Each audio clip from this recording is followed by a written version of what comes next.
പിതാവിൻ്റെയും പുത്രൻ്റെയും പരിശുദ്ധാത്മാവിൻ്റെയും നാമത്തിൽ ആമേൻ. ഞാൻ എൻ്റെ ഒരു പുതിയ ടോക്കിലോട്ട് കടക്കുകയാണ്.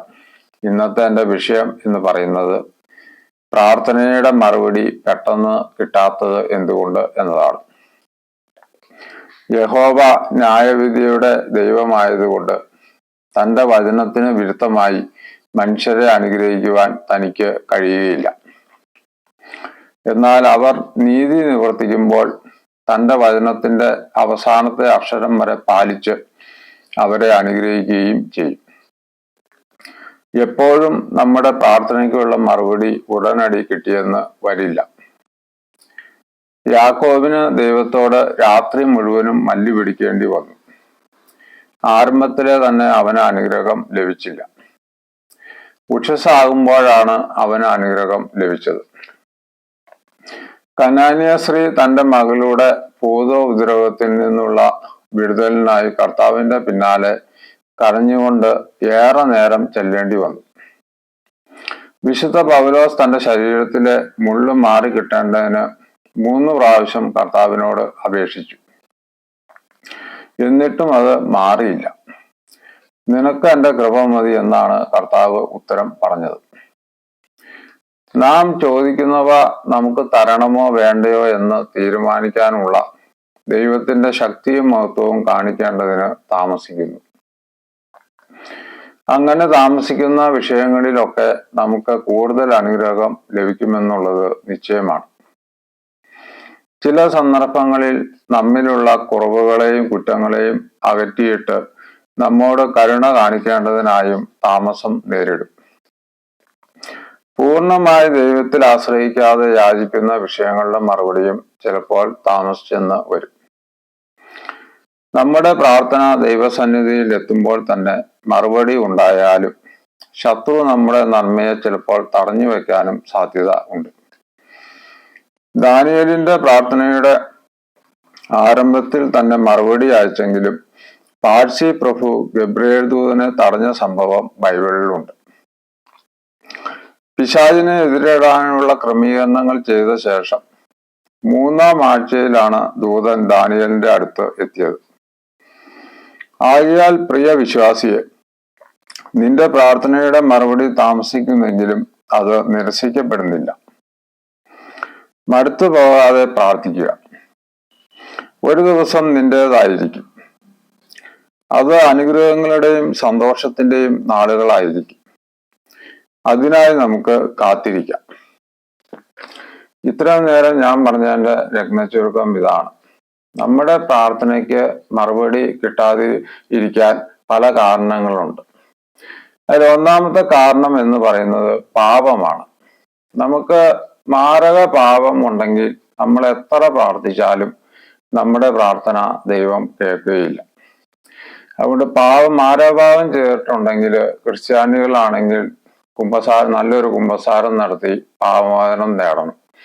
മറ്റു മതസ്ഥരാണെങ്കിൽ ദൈവത്തോട് നേരിട്ട് പാപമോചനം നേടണം. ദൈവത്തോട് എൻ്റെ പാപം ക്ഷമിക്കണമേ എന്ന് ദിവസവും പ്രാർത്ഥിക്കുക. അങ്ങനെ പ്രാർത്ഥിക്കുമ്പോൾ ദൈവം നിങ്ങളുടെ പാപം മോചിക്കും. അങ്ങനെ നമ്മുടെ പ്രാർത്ഥന ദൈവം കേൾക്കുകയും ചെയ്യും. അടുത്തതായി നമ്മുടെ പ്രാർത്ഥന കേൾക്കാതിരിക്കാനുള്ള ഒരു കാരണം എന്ന് പറയുന്നത് പിശാച് നമ്മുടെ പ്രാർത്ഥനയെ തടയുന്നതാണ്. നമ്മൾ പ്രാർത്ഥിക്കാൻ നേരത്ത് നമ്മൾ പ്രാർത്ഥിക്കാതിരിക്കാൻ പിശാച് ആവത് നോക്കും. എന്നിട്ടും നമ്മൾ പിശാചിനെ മറികടന്ന് നമ്മൾ പ്രാർത്ഥിക്കുകയാണെങ്കിൽ നമ്മുടെ പ്രാർത്ഥനയുടെ മറുപടി തടസ്സപ്പെടുത്താൻ പിശാച് ശ്രമിക്കും.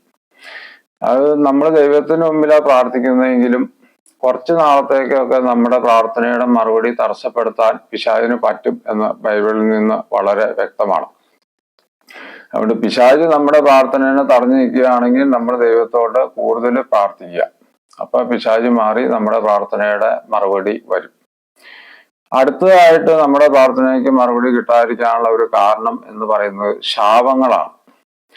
നമ്മുടെ കുടുംബത്തിന്റെ മേലെ ശാപങ്ങളുണ്ടെങ്കിൽ നമ്മൾ എത്ര പ്രാർത്ഥിച്ചാലും നമ്മുടെ പ്രാർത്ഥന ദൈവം കേൾക്കണമെന്നില്ല. അതുപോലെ തന്നെ വ്യക്തിപരമായ ശാപങ്ങൾ, ഓരോ മനുഷ്യരെ ശപിക്കുന്ന ശാപങ്ങളുണ്ട്. അങ്ങനെ ശാപങ്ങളുണ്ടെങ്കിലും നമ്മുടെ പ്രാർത്ഥന ദൈവം കേൾക്കുകയില്ല. അതുകൊണ്ട് ശാപങ്ങളുണ്ടെങ്കിൽ അത് തലമുറ തോറും നിലനിൽക്കും. അതുകൊണ്ട് ശാപങ്ങളുണ്ടെങ്കിൽ നമ്മുടെ പ്രാർത്ഥനയ്ക്ക് തടസ്സം വരും. അതുകൊണ്ട് ഏത് ശാപം ഉണ്ടെങ്കിലും നമ്മുടെ കർത്താവിന്റെ കുരിശില് കർത്താവ് ശാപം ഏറ്റെടുത്ത ആള്. അതുകൊണ്ട് നമ്മുടെ ശാപത്തിന് കർത്താവിന്റെ കുരിശില് പരിഹാരമുണ്ട്. ഇനി ഏതെങ്കിലും ശാപം ഉണ്ടെന്ന് നിങ്ങൾക്ക് തോന്നുകയാണെങ്കിൽ അത് ദൈവത്തിന്റെ മുമ്പിൽ ആ ശാപം മാറാൻ പ്രാർത്ഥിക്കുക.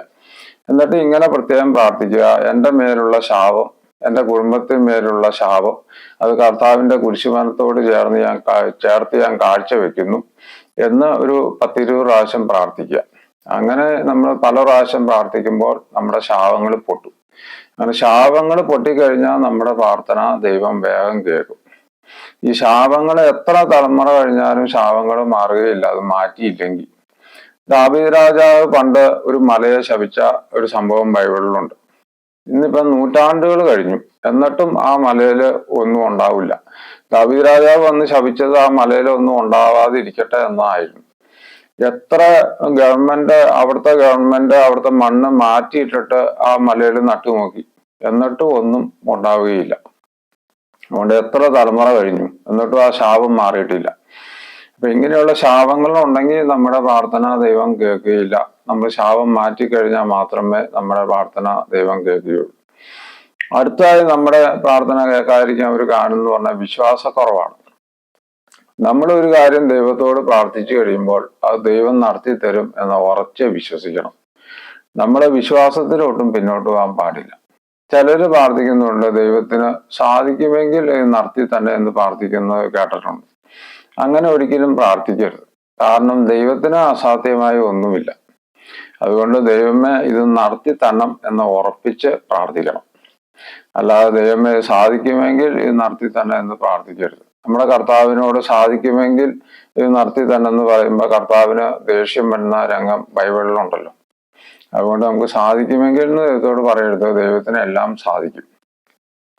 അപ്പൊ ഈ പറഞ്ഞ ഏത് കാരണം കൊണ്ടാണെങ്കിലും നമ്മുടെ പ്രാർത്ഥനയ്ക്ക് മറുപടി കിട്ടാൻ താമസിക്കുന്നുണ്ടെങ്കിൽ നമ്മൾ ദൈവസന്നിധിയിൽ മുട്ടിപ്പായി പ്രാർത്ഥിക്കണം.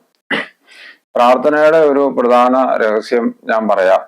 നമ്മൾ ഒരു കാര്യത്തെ പറ്റി നമ്മൾ പ്രാർത്ഥിച്ചു കഴിഞ്ഞാൽ അത് കിട്ടണ വരെ പ്രാർത്ഥിക്കണം. അല്ലാതെ 1, 2, 8, 10 പ്രാവശ്യം അല്ലെങ്കിൽ 100 പ്രാവശ്യം പ്രാർത്ഥിച്ച് അത് നിർത്തരുത്. നമ്മളത് കിട്ടണ വരെ പ്രാർത്ഥിക്കണം എന്നാണ് ബൈബിൾ പറയുന്നത്. അതുകൊണ്ട് ദൈവം കരുണാമയനായതുകൊണ്ട് മോളി പറഞ്ഞ ഏത് കാരണം കൊണ്ടാണെങ്കിലും നമ്മുടെ പ്രാർത്ഥനയ്ക്ക് തടസ്സം നേരിടുന്നുണ്ടെങ്കിൽ ദൈവത്തോട് ആ തടസ്സം മാറാൻ പ്രാർത്ഥിക്കുക. ദൈവം കരുണാമയനായതുകൊണ്ട് നമ്മുടെ പാവങ്ങൾ മോഹിച്ച് അല്ലെങ്കിൽ ശാപമാണെങ്കിൽ അത് മാറ്റി തന്ന് ദൈവം നമ്മുടെ പ്രാർത്ഥനയ്ക്ക് മറുപടി തരും.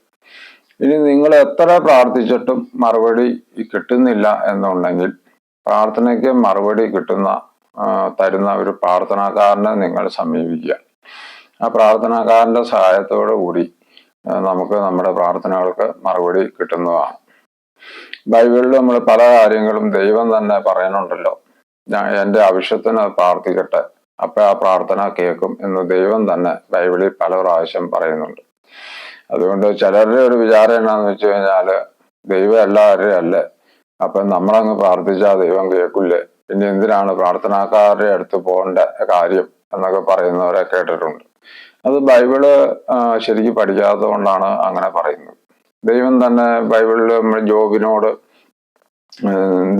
ജോബിനെ കളിയാക്കുന്ന 3 പേരോട് ദൈവം പറയുന്നുണ്ടല്ലോ, നിങ്ങൾക്ക് വേണ്ടി ജോബ് എൻ്റെ സന്നിധിയിൽ പ്രാർത്ഥിക്കും, അപ്പോൾ ഞാൻ ആ പ്രാർത്ഥന കേട്ട് നിങ്ങളുടെ പാവം മോചിക്കും, നിങ്ങളെ അനുഗ്രഹിക്കും എന്ന് ദൈവം തന്നെ പറയുന്ന രംഗം ബൈബിളിലുണ്ട്. അതുകൊണ്ട് എല്ലാവരുടെയും പ്രാർത്ഥന ദൈവം കേൾക്കണമെന്ന് യാതൊരു നിർബന്ധവും ഇല്ല. അതുകൊണ്ട് അങ്ങനെ എത്ര പ്രാർത്ഥിച്ചിട്ടും നമ്മുടെ പ്രാർത്ഥന ദൈവം കേൾക്കുന്നില്ലെങ്കിൽ ഏതെങ്കിലും നല്ല പ്രാർത്ഥനാകാരനെ സമീപിച്ച് നിങ്ങളുടെ പ്രാർത്ഥനയുടെ മറുപടി തേടുക. ഇത്രയും നേരം എൻ്റെ പ്രസംഗം നിങ്ങൾ കേട്ടുകൊണ്ടിരുന്നതിന് നിങ്ങൾക്ക് ഞാൻ നന്ദി പറയുന്നു. നിങ്ങൾക്ക് എൻ്റെ പ്രസംഗം ഇഷ്ടപ്പെട്ടെങ്കിൽ നിങ്ങൾ സബ്സ്ക്രൈബ് ചെയ്യുക, ലൈക്ക് ചെയ്യുക. കൂടുതൽ കാര്യങ്ങൾ ഞാൻ എൻ്റെ അടുത്ത പ്രസംഗത്തിൽ പറഞ്ഞുകൊള്ളാം. നിങ്ങൾക്ക് ഏവർക്കും എൻ്റെ ഹൃദയം നിറഞ്ഞ നന്ദി, നമസ്കാരം.